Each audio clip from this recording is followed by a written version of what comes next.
no denying the potential of Assassin's Creed 3 Liberation. Think about it, a full-fledged open-world exclusive on Sony's struggling handheld.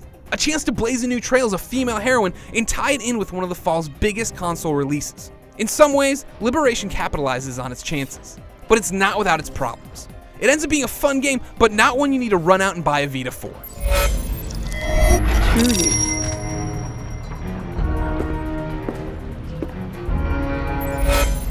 Liberation casts us as Aveline, a young woman tossed into the life of an assassin when her mother disappears one New Orleans day. How does she fall into the life of random murders and leaps of faith? Well, I know she has a mentor. See, that's the major problem with Liberation's story. It gives us the broad strokes, but it does little to fill in the details when we want them. The girl's mom disappears, and somehow she's trained by this guy to be a killer, but her dad and stepmom have no idea that she's in the Brotherhood. None of that is shown. It's left to a bio in the database to explain.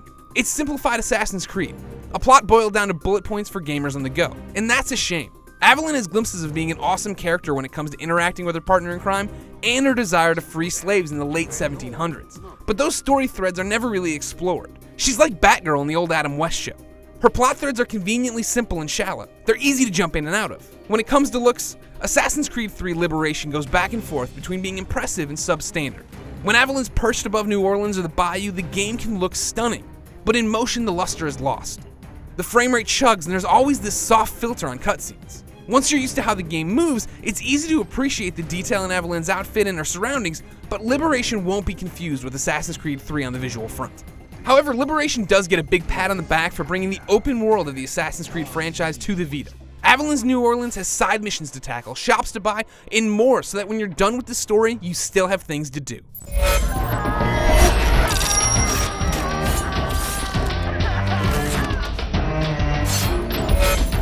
Make no mistake about it, Liberation is an Assassin's Creed game. You'll leap across rooftops, slice throats with your hidden blade, and use eagle vision to spot objectives in crowds. Liberation brings the main franchise's controls to the handheld in a way that should make vets feel right at home. That's excellent. That's what I want out of Liberation.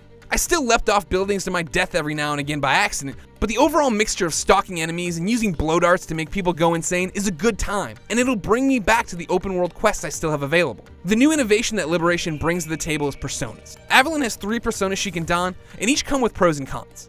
The assassin persona allows her to access all her weapons, but gains notoriety quickly. The slave persona is weak in combat, but can incite riots. And the lady persona can't fight all that well, but it can charm enemies. These personas sound cool in terms of problem solving, but mainly they were forced on me for missions. I wasn't given the choice to tackle as a slave or a lady, I was told to take on the mission as one or the other.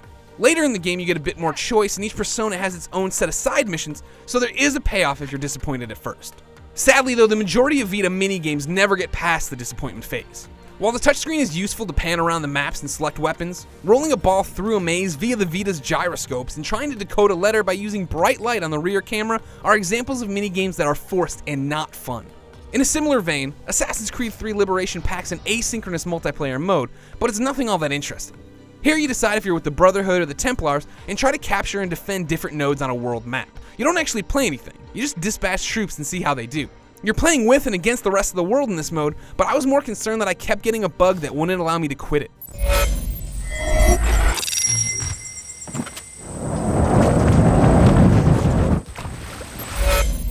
Assassin's Creed 3 Liberation is a faithful interpretation of the franchise on the go, but a series of stumbles hold it back.